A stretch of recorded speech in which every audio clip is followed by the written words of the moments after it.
የመካከለኛው ምስራቅና የአፍሪካ ቀንድ ጣፋንታ ሊቀይር የሚችል ታሪክ ምዕራፍ ላይ እንገኛለን። ቴህራን ለዓመታት ስትከተለው የነበረውን ስልታዊ ትዕግስት በመተው አቅጣጫቸውን በአየር ላይ የሚቀይሩና የአሜሪካን ዘመናዊ የሚሳኤል መከላከያዎችን ሰብረው ለመግባት የማይቸገሩ አጥፊ ባሊስቲክ ሚሳኤሎችን ወደ ጦርነቱ ለማስገባት መወሰኗ ይፋ አድርጋለች። ይህ ውሳኔ የፕሮፓጋንዳ ፉከራ ብቻ ተደርጎ የሚወሰድ አይደለም። አሜሪካ በሳውዲ አረቢያ የሚገኘውን የፕሪንስ ሱልጣን አየር ኃይል ጣቢያ ላይ ያደረሰባትን ድንገተኛ ጥቃት ተከትሎ የመጣም ነው። በዚህ ጥቃት ኢራን በሳውዲ አረቢያ በሚገኘው የፕሪንስ ሱልጣን አየር ኃይል ጣቢያ ላይ ባደረሰችው ድንገተኛ ጥቃት ትላንት አንድ የወደቀን የአሜሪካ አየር ላይ ነዳጅ ለመቅዳት የሚያስችል አይሮፕላን ታስታውሳላችሁ አይደለ? እንደሱ አይነት 5 አይሮፕላኖች መሬት ላይ ያሉ ጉዳት ማስተናገዳቸው መረጃዎች አሳይቷል። ይህንን መረጃ ይዞ የወጣው ደግሞ እነዚህ ፕሮ ኢራን የሆኑ የመረጃ ምንጮች ሳይሆኑ ሮይተርስ ነው። ይህንን መረጃ ይዞ የወጣው አሜሪካ በሳውዲ አረቢያ በሚገኘው የፕሪንስ ሱልጣን አየር ኃይል ጣቢያ ላይ በደረሰባት ድንገተኛ ጥቃት 5 የአሜሪካ የነዳጅ ጫኝ አውሮፕላኖች መውደማቸውን ሮይተርስ አረጋግጧል። ይህ ደግሞ ዋሽንግተን ኦፕሬሽን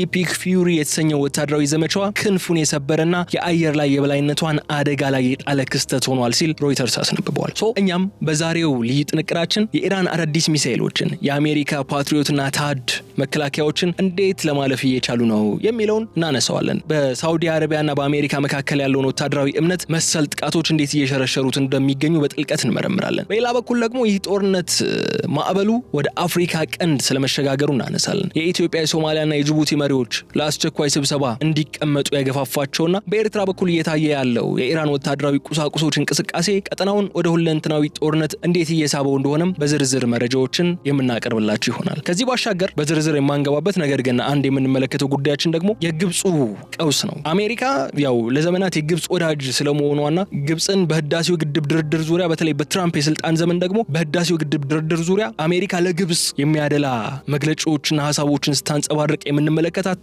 ቢሆንም አሁን ግን የአሜሪካው የውጭ ጉዳይ መስሪያ ቤት በግብፅ የሚገኙ ዜጎቹ ሁኔታዎች ሳይባባሱ አሁኑኑ ውጡ የሚል አስደንጋጭ ትዕዛዝ ያስተላለፈበትን ስውር የደህንነት ምክንያትና ሱዳን የኢራን ድሮኖችን መጫወቻ በመሆን በቀይ ባህር ዳርቻ ላይ የኢራን የባህር ሰፈር ለመመስረት እየተደረገ ያለውን ስልታዊ እንቅስቃሴን በስፋት እንቃኛለን። ይህ አሁን ላይ እየታየ ያለው ቀጠናዊ መናወጥም የነዳጅ ዋጋንና የኢኮኖሚ ህልውናን ከመፈታተኑ ባለፈም የአፍሪካ ቀንድ ሀገራት በጋራ መቆም ወይም በየግል መውደም ወደሚል አስገዳጅ ምርጫ ውስጥ እንዴት እንዳስገባቸው የምናይበት ልዩ ጥንቅራችን ጀምሯል። እስከ ፕሮግራሙ ፍጻሜ ድረስ አብራችሁን በመቆየት እንድትከታተሉን እንጋብዛለን። ከተከታዩ አጭር መሸጋገሪያ በኋላ ተመልሰን የምንመጣ ነው የሚሆነው። እስከዛ ግን እናንተ የተከበራችሁ ተከታታዮቻችን የገበያ ሚዲያን የዩቲዩብ ገጽ ሰብስክራይብ እንድታደርጉ፣ ቪዲዮን ላይክ አድርጋችሁ ሀሳብ አስተያየታችሁን ደግሞ በኮሜንት መስጫው ሳጥን ላይ እንድታስቀምጡልን በማለት ወደ ተከታዩ መሸጋገሪያ እናልፋለን። መልካም ቆይታ። ከፍተኛ የሆነ የንግድ እንቅስቃሴ ባለበት በመሃል ፒያሳ መሐሙድ ሙዚቃ ቤት አጠገብ በኢትዮጵያ ብር ያለምንም ወለድ ገዝተው በወር እስከ 150 ሺህ ብር ድረስ የኪራይ ገቢ ማግኘት የሚችሉባቸውን የንግድ ሱቆች ከ3.6 ሚሊዮን ብር ሙሉ ክፍያና ከ914 ሺህ ብር ቅድመ ክፍያ ጀምሮ በከፍተኛ ጥራትና ፍጥነት 24 ሰዓት ያለማቋረጥ እየተገነባ ባለው አራዳ ግራንድ ሞል ላይ ለሽያጭ አቅርበናል። ሱቆቹ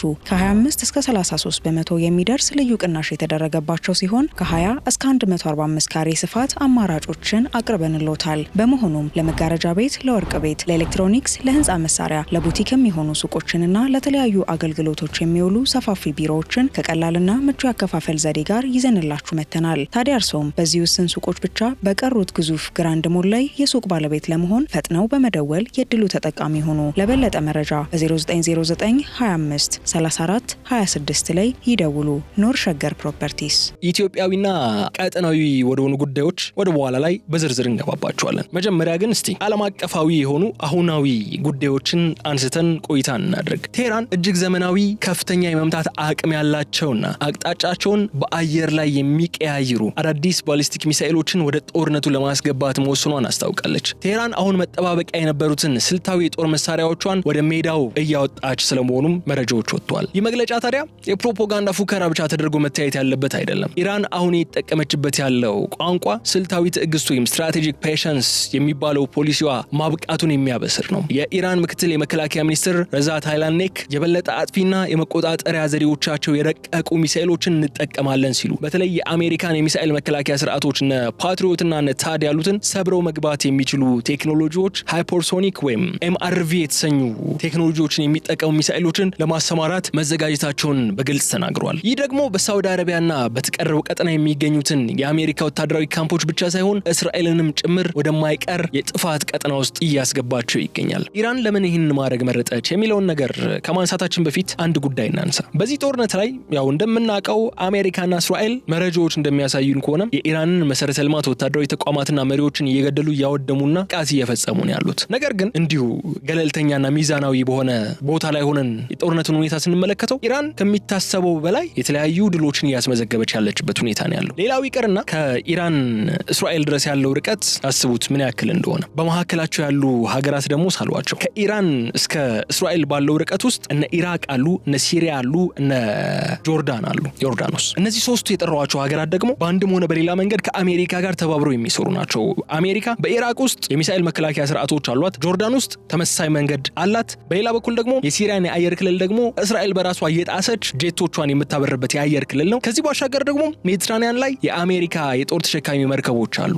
አንድ ሚሳኤል ከኢራን ተነስቶ ሜንላንድ እስራኤል እስኪመታ ድረስ ከእስራኤል የአየር መከላከያ ስርዓቶች ውጪ በኢራቅ የአሜሪካ የጦር ሰፈሮች የሚገኙ የአየር መከላከያ ስርዓቶች እና ፓትሪዮት፣ በጆርዳን የሚገኘው ፓትሪዮት የአሜሪካው ፓትሪዮት፣ በሲሪያ ሰማይ ላይ ደግሞ እስራኤል ጄቶቿን በማብረር እንቅስቃሴውን ለመግታት ትጥራለች። እነዚህ ሶስቱን አልፎ ወደ እስራኤል የተጠጋ ሚሳኤል ከባህር ላይ ከአሜሪካ ጦር መርከቦች ይተኮስበትና ለማክሸፍ ይጣራል። ይህንን ሁሉ አልፎ የእስራኤል አየር ክልልና ሰማይ ላይ ከደረሰ ደግሞ ታድ ፓትሪዮት፣ ዴቪድ ስሊንግ ወይም የዴቪድ ወንጭፍ፣ ከዛ ደግሞ አይረንዶም የመሳሰሉ በትንሹ አንድ ሚሳኤል ከኢራን ተነስቶ እስራኤል ደርሶ ጥቃት እንዲፈጽም በትንሹ 9 የአየር መከላከያ ስርዓቶችን ማለፍ አለበት ማለት ነው። በዚህ መንገድ ስትመለከቱት ኢራን በእውነቱ ድንቅ የሆነ ስራን እየሰራችና ትልቅ የሆነ ውጤትን እያገኘች ያለችበት ጦርነት ስለመሆኑ አያከራክረንም ማለት ነው። ብዙዎች የሚጠይቁት ግን ኢራን ለምንድን ነው አሁን ይህንን ለማድረግ የመረጠችው? እስካሁን እነዚህን መሳሪያዎች ሳትጠቀም ይህንን መሰል ውድመት ያደረሰች ከሆነ አሁን ወደ እነዚህ ዘመናዊ መሳሪያዎቿ ሃይፐርሶኒክ ሚሳኤሎቿን መጠቀም ስትጀምር ታዲያ የሚፈጠረው ነገር ምንድነው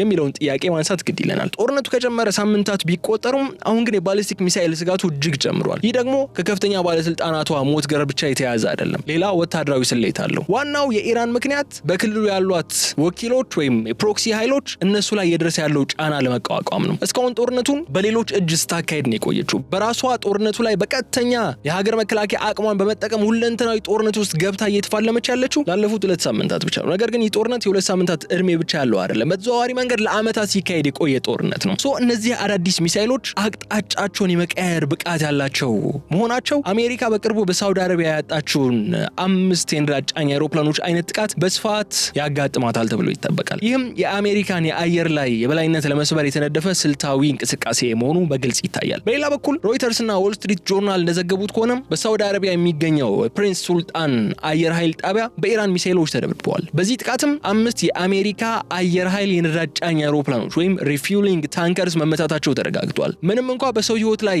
የደረሰ ጉዳት የለም ወይም አልጠፋም፣ የሰው ህይወት አልጠፋም ቢባልም አይሮፕላኖቹ ከፍተኛ ጉዳት እንደደረሰባቸው ግን መረጃዎቹ አሳይተዋል። ይህ ጥቃት በአሜሪካ የክልሉ ወታደራዊ ኦፕሬሽን ላይ የሚያሳርፈው ጥላ ደግሞ እጅግ ከፍተኛ ነው። ይህ ክስተት ኦፕሬሽን ኢፒክ ፊውሪ ለሚባለው የአሜሪካ ዘመቻ እጅግ መጥፎ ዜናን ይዞ የመጣ ነው። በወታደራዊ ስልት ውስጥ የነዳጅ ጫኝ አይሮፕላኖች ወይም ታንከርስ የጦርነቱ ደሞሳጅ ቧንቧዎች ናቸው፣ ዋና ወሳኝ መስመሮች ናቸው። ያለ እነዚህ አይሮፕላኖች የአሜሪካ የጦር ጀቶችና ቦምብ ጣይ አይሮፕላኖች ረዥም ርቀት ተጉዘው ኢራን ውስጥ የሚገኙ ኢላማዎችን መምታት አይችሉም። 5 አይሮፕላኖች በአንድ ጊዜ ማጣት ማለት ደግሞ አሜሪካ በአየር ላይ ያላትን የቆይታ ጊዜና የጥፋት ስፋት ኦፕሬሽናል ሬንጅ በእጅጉ ይገድበዋል። በተለይ ባለፉት ቀናት በኢራቅ ድንበር ላይ ሌላ ተመሳሳይ አይሮፕላን ተከስክሶ 6 ሰራተኞች ሞታቸውን ደግሞ ታሳቢ ስናደርግ አሜሪካ በአየር ላይ የነዳጅ አቅርቦት ቀውስ ወይም ሎጂስቲካል ናይትሜር ውስጥ እየገባች መሆኑን ያሳያል። በቀናት ውስጥ 6 ተመሳሳይ አይሮፕላኖችን ነው አሜሪካ ያጣችው። የሚገርመው ነገር ግን ጥቃቱ የተፈጸመው ሳውዲ አረቢያ ውስጥ መሆኑ ነው። ሳውዲ አረቢያ እጅግ ዘመናዊ የሆኑ የሚሳኤል መከላከያ ስርዓቶች ያሏት ነች። ኢራን ደግሞ እነዚህን መከላከያዎች ሰብራ መግባት መቻሏ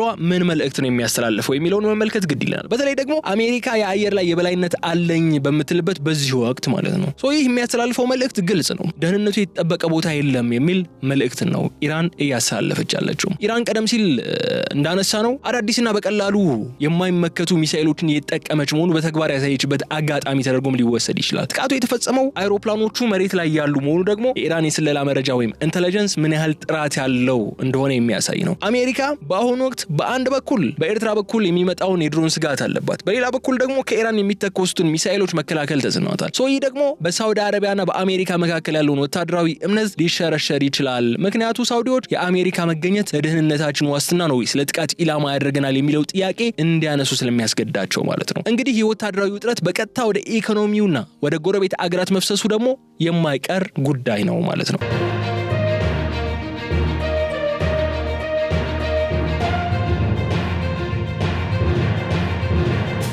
እስካሁን በኢራንና በአሜሪካ መካከል ያለውን ወታደራዊ ፍጥጫን የተመለከትነው። አሁን ግን ይህ የኢፒክ ፊውሪ ዘመቻ ወደ አፍሪካ ቀንድ እየተሸጋገረ ነው የሚለውን ነጥብ አንስተን ደግሞ ቆይታ እናደርጋለን። ባለፈው ረቡዕ መጋቢት 2 ቀን የኢትዮጵያ የሶማሊያና የጅቡቲ መሪዎች በጅቡቲ ከተማ አስቸኳይ ስብሰባ ማድረጋቸው ተሰምቷል። የኢፍጣር ስነ ስርዓት ማካሄዳቸውም የተለያዩ መረጃዎች አሳይተውናል። ይህ ስብሰባ ታዲያ ከመካከለኛው ምስራቅ ጦርነት ጋር በቀጥታ የተያያዘ ነው ስለመባሉ ተሰምቷል። የቀጠናው መሪዎች እንዲህ በአስቸኳይ እንዲገናኙ ያስገደዳቸው ዋነኛ ስጋት ምንድን ነው? የአፍሪካ ቀንድ መሪዎች አሁን ቤታቸው በሌላ ሰው እሳት ሊቃጠል እንደሚችል በሚገባ የተረዱበት ሰዓት ላይ ይገኛሉ። ዋነኛው ስጋት የባህረ ሰላጤው ሀገራት እነ ሳውዲና ዩኤኢ ትኩረታቸው ሙሉ በሙሉ ወደ ራሳቸው ጦርነት ማዞራቸው ነው። ባለፉት 10 ዓመታት እነዚህ ሀገራት በአፍሪካ ቀንድ ውስጥ እንደ ደላላና እንደ ከፍተኛ የሆኑ የገንዘብ ምንጮች ሆኖ አገልግሏል። አሁን ግን እነሱ ወደ ኋላ ሲያፈገፍጉ ትልቅ የኃይል ክፍተት ወይም ፓወር ቫኪዩም ተፈጥሯል። በጅቡቲ የተካሄደው ይህ ስብሰባ ይህንን ክፍተት ለመሙላትና ጦርነቱ በቀጥታ ወደ ቀይ ባህር እንዳይፈስ የመከላከያ ግንባር ወይም ዲፌንሲቭ ኮንሶሊዴሽን ለመፍጠር የታለመ ነው። በተለይ መርከቦች በመሰረዝ ላይ ባለው የስዌዝ ካናል ምክንያት ግብጽ ብቻ ሳይሆን ኢትዮጵያን በነዳጅ ዋጋ መናርና በሸቀጦች እጥረት ትልቅ አደጋ ተጋርጦበታል። ስለዚህ ስለ ኢኮኖሚው እንድናወራ የሚያስገድደን ጉዳይ ነው። ስለ ኢኮኖሚው ስናወራ ደግሞ የኢትዮጵያ መንግስት የነዳጅ ዋጋ ላይ ያደረገው ማስተካከያ፣ የፋይናንስ ሚኒስትሩ አቶ አህመድ ሽዴ ዜጎች ነዳጅ እንዲቆጥቡ ማሳሰባቸው የሰማናቸው ጉዳይ ናቸው። ከዚህ በተጨማሪ በኤርትራ በኩል ያለው ሁኔታ ደግሞ እጅግ አሳሳቢ ሆኖ መጥቷል። የሆርን ሪቪው ዘገባ እንደሚለው ከሆነ ኢራን የኤርትራን ወደቦች ምጽዋዕና አሰብን እንደ ወታደራዊ ማከፋፈያ ልትጠቀምባቸው እንደምትችል መረጃዎች አሉ ብሏል። ይህ ሁኔታ በአፍሪካ ቀንድ አገራት መካከል ያለውን ግንኙነትም የሚያወሳስብ ይሆናል። ኤርትራ በምጽዋ ወደብ በኩል ለኢራን ድሮኖችና ወታደራዊ ቁሳቁሶች መተላለፊያ ሆናለች የሚሉ መረጃዎች እየወጡ መሆኑ ደግሞ ይህ ከሆነ አሜሪካ በጅቡቲ የሚገኘውን የጦር ሰፈሯን ለመጠበቅ ስትል በቀጥታ ወደ ኤርትራ ወይም ወደ ቀይ ባህር ቀጠና እርምጃ ለመውሰድ ልትገደድ ትችላለች። የአፍሪካ ቀንድ አገራት አሁን ያሉበት ሁኔታም በሁለት እሳት መሃል ነው ያለው። በአንድ በኩል ከኢራን ጋር ግንኙነት ካላቸው ኃይሎች ማለትም እንደ ኤርትራና ሱዳን ካሉ ኃይሎች፣ በሌላ በኩል ደግሞ ከአሜሪካ ጋር ከቆሙት እንደ ጅቡቲና ሶማሊያ ጋር ከመሳሰሉ ሀገራት ሚዛናቸው ጠብቀው መጓዝ አለባቸው። በዚህ ወቅት ግብጽም ብትሆን በስዊዝ ካናል በኩል እያጣቸው የምትገኘውን የ$10 ቢሊዮን ገቢ ለአካባቢው ኢኮኖሚ ትልቅ መርዶን ይዞ የሚመጣ ነው። በአጭሩ የአፍሪካ ቀንድ ሀገራት አሁን የገለልተኝነት ፖሊሲ መከተል የማይችሉበት ደረጃ ላይ እየደረሱ ይገኛል። ይህ ደግሞ ቀጠናው በኢኮኖሚና በጸጥታ ስጋት ውስጥ ባለበት በዚህ ወቅት ግብጽ ሌላ ተጨማሪ ፈተና ገጥሟታል የሚለው መረጃ ስንሰማ ደግሞ ጉዳዩ የባሰ አሳሳቢ ያደርገዋል። የአሜሪካ የውጭ ጉዳይ መስሪያ ቤት በግብጽ የሚገኙ ዜጎችን አስመልክቶ አንድ ጥብቅ የሆነ መመሪያን አስተላልፏል። ዋሽንግተን ሁኔታዎች ሳይባባሱ አሁኑኑ ውጡ፣ ዲፓርት ናው የሚል ቀጥተኛ ትዕዛዝ ነው ለዜጎቿ የሰጠችው። ግብጽ በይፋ በጦርነቱ ውስጥ ባልገባችበት እንዲያውም የገለልተኝነት አቋም በያዘችበት በዚህ ወቅት አሜሪካ እንዲህ ያለ ውሳኔ ላይ የደረሰችው ለምንድን ነው የሚለው ጥያቄ መጠየቅ ግድ ይለናል። ይህ ውሳኔ እስከ አሁን እየተካሄደ ካለው ጦርነቱ ጋር እንዴት ነው የሚገናኘው? ይህ የአሜሪካ እርምጃ ግብጽን ከመካከለኛው ምስራቅ ቀውስ ውጭ አድርጎ ማየት እንደማይቻል ትልቅ ማሳያ ተደርጎ ይወሰዳል። ዋሽንግተን ግብጽ ደህንነቱ ያልጠበቀ ቀጠና ብላ የፈረጀችው በሶስት ዋና ምክንያቶች እንደሆነ ተነስቷል። አንደኛው ግብጽ አሁን ያለችበት ከፍተኛ የኢኮኖሚ ቀውስ ነው። የውጭ ዕዳዋ ከሀገር ውስጥ ምርቷ ወይም ጂዲፒዋ 85% ደርሷል። የስዊዝ ካናል ገቢዋም በጦርነት ምክንያት በከፍተኛ ሁኔታ ተመቷል፣ ቀንሷል። አሜሪካ የምትሰጋው ይሄ የኢኮኖሚ ጫና ወደ ህዝባዊ አመጽ ተቀይሮ አገሪቱ ከቁጥጥር ውጭ እንዳትወጣ ነው። ሁለተኛው ስጋት ደግሞ በሲና በረሃ በኩል ያለው ወታደራዊ እንቅስቃሴ ነው። እስራኤል ግብጽ በሲና በረሃ የሰላም ስምምነቱን በሚጥስ መልኩ ዘመናዊ የሚሳኤል መከላከያዎችን እያቆመች ነው የሚል ቅሬታ እያቀረበች ነው። ይህም ግብጽን ሳታስበው ወደ ጦርነቱ ቀጥተኛ ተሳታፊነት ሊገፋፋት ይችላል የሚል ስጋትን ፈጥሯል። የሚገርመው ግን የሆር ሪቪው ዘገባ እንደሚያሳየን ከሆነ ግብጽ ስልታዊ ድርብነት ወይም ስትራቴጂክ ዱፕሊሲቲ እየተከተለች ነው የምትገኘው። በአንድ በኩል ከአሜሪካ ጋር ያላትን ወታደራዊ ትብብር አጥብቃ ትፈልገዋለች። በሌላ በኩል ደግሞ ከኢራንና ከሩሲያ ጋር ያላት ወዳጅነትም ላለማበላሸት ትጥራለች። አሜሪካውን ያስተላለፈችው የዲፓርት ናው የሚለው አሁን ውጡ የሚለው ትዕዛዝ ለካይሮ ወገንሽን ለይ የሚል የዲፕሎማሲ ጫና ፕሬሸር ታክቲክ የማሳረፊያ ጉዳይ ሊሆን እንደሚችል ተሰግቷል። አሜሪካ በኦፕሬሽን ኢፒክ ፊውሪ ዘመቻ ውስጥ ግብጽ ሙሉ በሙሉ ከጎኗ እንድትቆም ነው የምትፈልገው። ግብጽ ግን እስካሁን በኢራን ላይ የሚሰነዘሩ ጥቃቶችን በቀጥታ ከመደገፍ ለመቆጠብ መርጣለች። ይህ የአሜሪካ ማስጠንቀቂያ ግብጽ ደህንነቱ ያልተጠበቀ አገር አድርጎ በመሳል የውጭ ኢንቨስትመንትና ቱሪዝም እንዳይመጣ በማድረግ ካይሮን በኢኮኖሚ ለማንበርከክ የታለመ ሊሆን ይችላል። በተጨማሪ ደግሞ ኢራን በግብጽ ውስጥ የሚገኙ የሽብር ሴሎችን በመጠቀም የስዊዝ ካናልን ወይም የአሜሪካ ጥቅሞችን ልታጥቃ ትችላለች የሚል የደህንነት መረጃ ወይም ኢንተለጀንስ ሳይኖርም እንደማይቀር ነው መረጃዎች የሚያሳዩት። ባጭሩ ግን አሜሪካ ግብጽን እንደ ሁለተኛዋ ሊቢያ ወይም ሁለተኛ ሁለተኛው ሶሪያ የመሆን እድል እንዳላት እያሰመረችበት ትገኛለች። እንግዲህ ግብጽ እንዲህ ባለው ውጥረት ውስጥ መሆኗ በአባይ ወንዝና በቀይ ባህር ለተሳሰረው ለአፍሪካ ቀንድ ቀጠና ሌላ ትልቅ ራስ ምታት ይዞን ይመጣል ማለት ነው።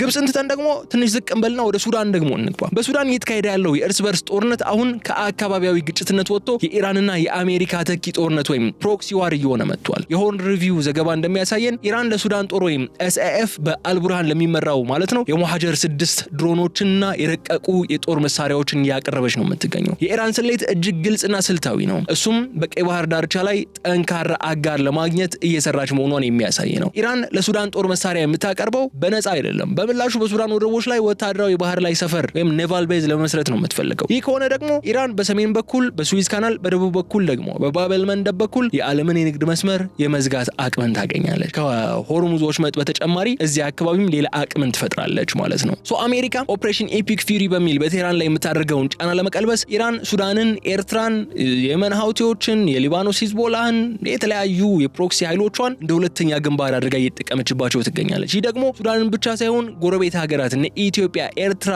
የመሳሰሉን በቀጥታ የጸጥታ ስጋት ውስጥ የሚከታቸው ጉዳይ ይሆናል ማለት ነው። ከኢራን የባሊስቲክ ሚሳይሎች ማስፈራሪያ ተነስተን በሳውዲ አረቢያ ስለደረሰው የአሜሪካ አውሮፕላኖች ጥቃት፣ ስለ አፍሪካ ቀንድ የኢኮኖሚና ፖለቲካ መናወጥ እንዲሁም ስለ ግብጽና ሱዳን የህልውና ስጋቶች በጥልቀት ተመለከትን። ዛሬ ላይ ቆመን የወደፊቱን ስንመለከተው ግን ይህ ሁሉ ድምር ውጤት ቀጠናውን ወዴት እየወሰደ ነው የሚለውን ጥያቄ እንድናነሳ ያስገድደናል። ጦርነቱ በቅርብ ጊዜ የሚቆም ይመስላል ወይስ ገና ወደ ከፋ ምዕራፍ እየገባ ነው የሚለውን በመመልከት ልዩ ጥንቅራችንን የምንቋጨው ይሆናል። እስካሁን ያየናቸው እነዚህ ክስተቶች የሚያሳዩት አሜሪካና እስራኤል የጀመሩት ኦፕሬሽን የአጭር ጊዜ ወታደራዊ ዘመቻ መሆኑ አብቅቶ ወደ ሰፊ ቀጠናዊ ጦርነት መቀየሩን ነው። ኢራን አዳዲስ ሚሳኤሎች እንደምትጠቀም መግለጿና አሜሪካ በሳውዲ አረቢያ የደረሰባት ጥቃት የሚያሳየው ደግሞ ሁለቱ ወገኖች ወደ ኋላ ለማፈግፈግ የማይችሉበት ደረጃ ወይም ፖይንት ኦፍ ኖ ሪተርን ላይ መድረሳቸው ነው። በሚቀጥሉት ጥቂት ሳምንታትም የነዳጅ ዋጋ በዓለም ገበያ ላይ በከፍተኛ ሁኔታ እንደሚጨምርና የቀይ ባህር ትራፊክም ሙሉ በሙሉ ሊቆም እንደሚችል መገመት አያዳግትም። ይህ ደግሞ በአፍሪካ ቀንድ ሀገራት ላይ የሚፈጥረውን የኑሮ ውድነት ጫና ለፖለቲካዊ አለመረጋጋት ሰበብ ሊሆን ይችላል። ግብጽን ለቃችሁት የሚለው የአሜሪካ ትዕዛዝ ደግሞ የካይሮ መንግስት ከውስጥም ከውጭም ሊፈርስ የሚችልበት አደጋ መቃረቡን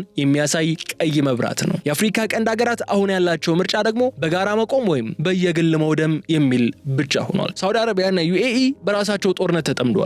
ጥቃቶችን እያስተናገዱ ነው። የአፍሪካ ቀንድ መሪዎችም የራሳቸውን የጸጥታ ስርዓት መዘርጋት የግድ ይላቸዋል። የኢትዮጵያ የጀመረችው የዲጂታል ደህንነት ስራና የቀጠናዊ ትብብር ሙከራም ተስፋ ሰጪ ሆኗል። ቢሆንም ግን በሱዳን በኩል እየሰረገ ያለው የኢራን ተጽዕኖና የርዕዮተ ዓለም ትንሳኤ ግን ትልቅ እንቅፋት ነው የሚፈጥረው። የወደፊቱ የቀጠናውን ካርታ የሚወስነውም ግብጽ በያዘችው የድብቅ ገለልተኝነት ወይም ስትራቴጂክ ዱፕሊሲቲና ፖሊሲ መቀጠል ትችላለች ወይስ አሜሪካ ወደ ጦርነቱ ትጎታታለች በሚለው ላይ ይሆናል ማለት ነው። በአጠቃላይ ታዲያ በአሁኑ ሰዓት በመካከለኛው ምስራቅና በአፍሪካ ቀንድ ታሪክ ውስጥ የድንበር ካርታዎችና የኃይል ሚዛኖች የሚለወጡበት ታሪካዊ የመገንጠያ ምዕራፍ ሆኖ የተመዘገበ ይሆናል ማለት ነው። ይህንን ብለን ልዩ ጥንቅራችንን እዚህ ላይ እንቋጫለን። አብራችሁን በመቆየት ስለተከታተላችሁን እጅግ አድርጌ ያመሰግናለሁ። በቀጣይ በሌላ ጉዳይ እስክንመለስ ድረስ የዩቲዩብ ገጻችንን ሰብስክራይብ ማድረጋችሁን እንዳትዘነጉ። የቪዲዮውን ላይክ አድርጉ። ሀሳብ አስተያየታችሁን ደግሞ ኮሜንት መስጫው ላይ አስቀምጡልኝ በማለት እዚህ ጋር እሰናበታለሁ። ሰላም። ከፍተኛ የሆነ የንግድ እንቅስቃሴ ባለበት በመሃል ፒያሳ መሐሙድ ሙዚቃ ቤት አጠገብ በኢትዮጵያ ብር ያለምንም ወለድ ገዝተው በወር እስከ 150 ሺህ ብር ድረስ የኪራይ ገቢ ማግኘት የሚችሉባቸውን የንግድ ሱቆች ከ3.6 ሚሊዮን ብር ሙሉ ክፍያና ከ914 ሺህ ብር ቅድመ ክፍያ ጀምሮ በከፍተኛ ጥራትና ፍጥነት 24 ሰዓት ያለማቋረጥ እየተገነባ ባለው አራዳ ግራንድ ሞል ላይ ለሽያጭ አቅርበናል። ሱቆቹ ከ25 እስከ 33 በመቶ የሚደርስ ልዩ ቅናሽ የተደረገባቸው ሲሆን ከ20 እስከ 145 ካሬ ስፋት አማራጮችን አቅርበንሎታል። በመሆኑም ለመጋረጃ ቤት፣ ለወርቅ ቤት፣ ለኤሌክትሮኒክስ፣ ለህንፃ መሳሪያ፣ ለቡቲክ የሚሆኑ ሱቆችንና ለተለያዩ አገልግሎቶች የሚውሉ ሰፋፊ ቢሮዎችን ከቀላልና ምቹ ያከፋፈል ዘዴ ጋር ይዘንላችሁ መተናል። ታዲያ እርሶም በዚህ ውስን ሱቆች ብቻ በቀሩት ግዙፍ ግራንድ ሞል ላይ የሱቅ ባለቤት ለመሆን ፈጥነው በመደወል የድሉ ተጠቃሚ ሆኑ። ለበለጠ መረጃ በ0909 25 34 26 ላይ ይደውሉ። ኖር ሸገር ፕሮፐርቲስ